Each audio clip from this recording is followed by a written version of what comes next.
अस्सलाम वालेकुम। चिन्योट से खबर शामिल करते हैं doctor Asif Iqbal. District police officer Chiniot captain Mohammad Aamir Khan Niazi की पुलिस अफसरान से मीटिंग में ज़िला भर के DSPs, SHOs, DPOs, दफातर के स्टाफ ने शिरकत की।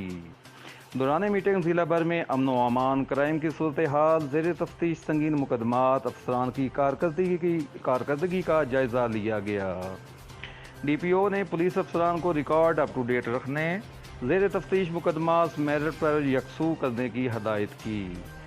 पब्लिक सर्विस डिलीवरी बेहतर बनाते हुए अफसरान अपने दफातर में मौजूद रहकर अच्छे अखलाक से पेश आकर लोगों के मसाइल हल करें।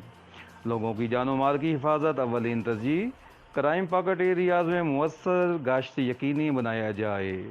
कब्ज़ा माफिया के खिलाफ ज़ीरो टॉलरेंस पॉलिसी के तहत कार्रवाइयाँ की जाएँ। मुजरमान, अश्तियारियों, जुराइम पेशा अनासर, मनशियात फरोशों के खिलाफ भरपूर क्रैक डाउन किया जाए।